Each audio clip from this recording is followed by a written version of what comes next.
Olá, iremos apresentar agora o trabalho sobre o tumor de Wilms. O grupo é composto por Denise Lima, Laís Neves, Maria Clara e Thaís Cabral. O tumor de Wilms, ou nefroblastoma, é o tumor renal maligno mais frequente na infância e o terceiro tumor sólido mais comum nessa faixa etária, sendo ultrapassado somente por tumores no sistema nervoso central e neuroblastoma.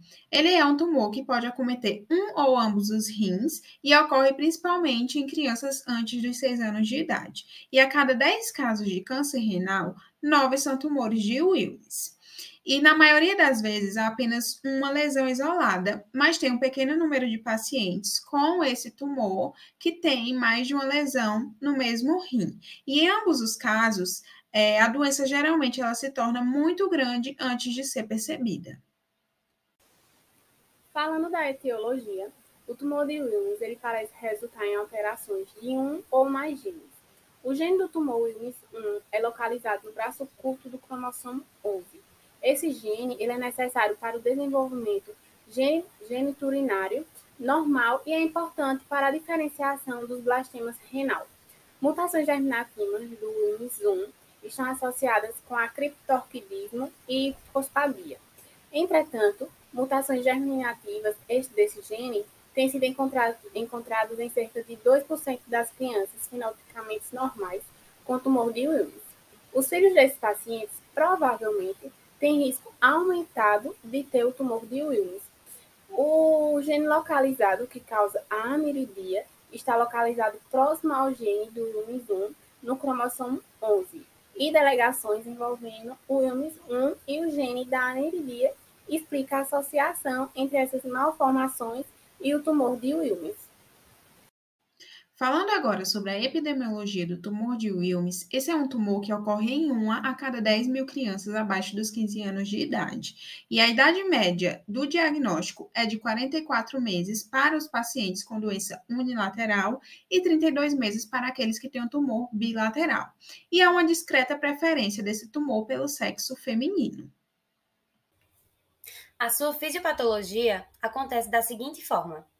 As células renais, mesmo que mais pluripotentes, vão continuar a sua proliferação sem realizar diferenciação em glomérulos e túbulos renais. O seu desenvolvimento tem relação com anormalidades cromossômicas, podendo ser hereditário ou ocorrer de forma esporádica. Pode ser unilateral ou, mais raramente, bilateral, acometendo os dois rins.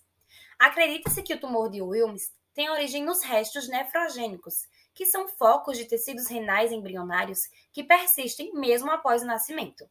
Restos nefrogênicos são encontrados em aproximadamente 1% dos rins de neonatos e normalmente regridem ou se diferenciam no início da infância.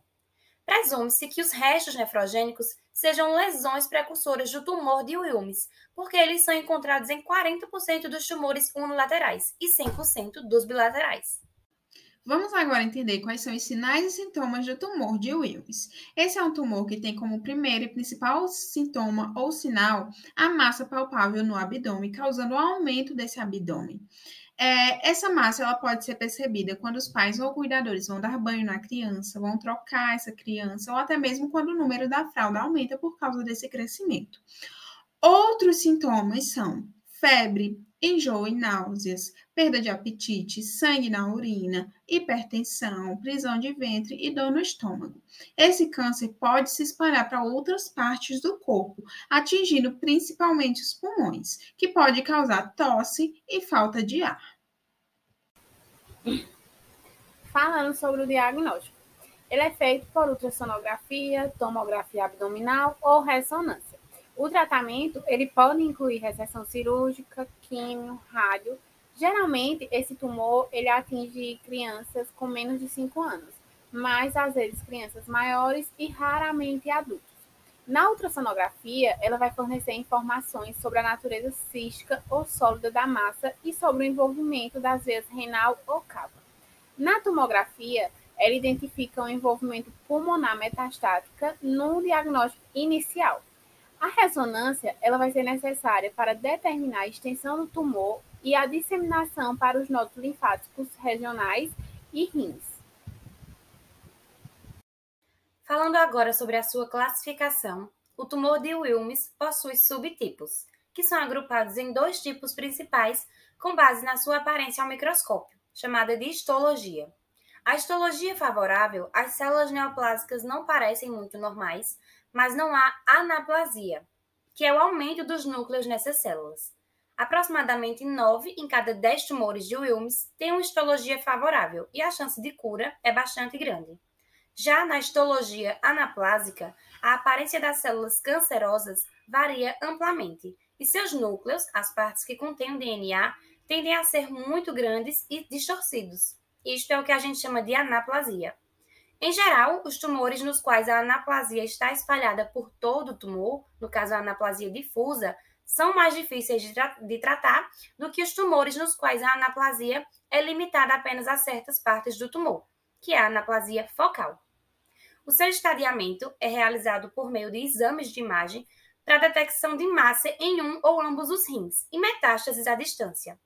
Com isso, é possível planejar o tratamento adequado. Os exames de imagem utilizados são a radiografia de tórax, a ultrassonografia de abdômen e a tomografia computadorizada de tórax, abdômen e pelve.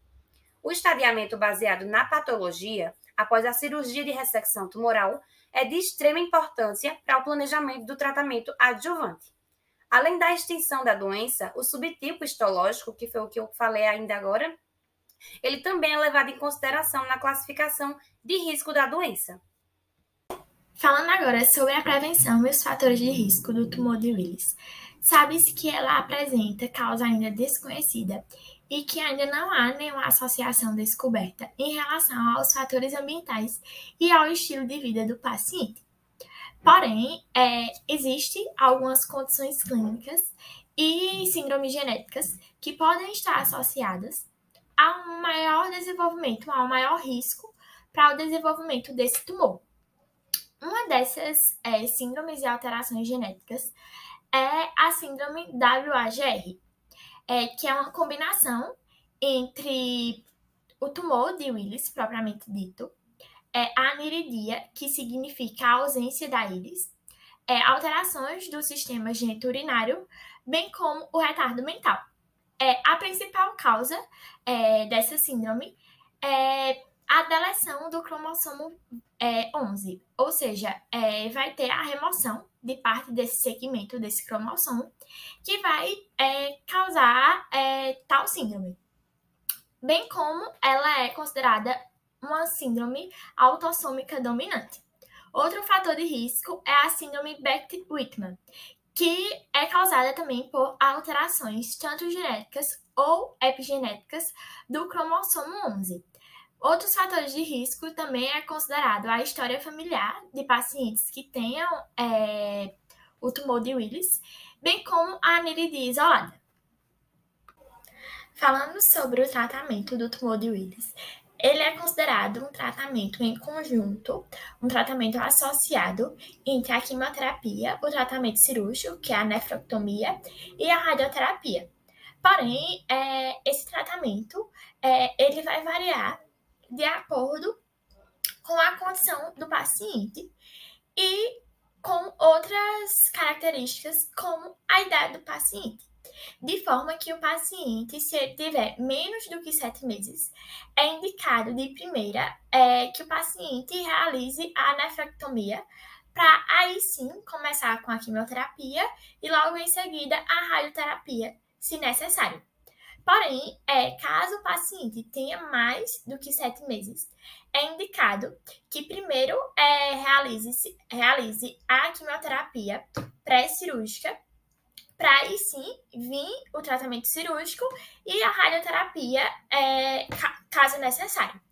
Porém, é importante a gente falar e destacar que a intensidade desse tratamento ele vai ser direcionado com alguns fatores, como os fatores clínicos, como está a intensidade desse tumor, desse paciente, como os fatores biológicos e os fatores de risco para esse paciente. Porém, observa-se também que o tumor de Willis ele é considerado um dos tumores que apresenta um maior prognóstico, ou seja, que o paciente, depois de realizar a cirurgia, a radioterapia e a quimioterapia, tem chance de até 90% se curar. Ou seja, ele apresenta uma alta chance de cura e ele é considerado um dos cânceres infantis que apresenta o maior prognóstico. Aqui são as referências do nosso trabalho e espero que tenham gostado.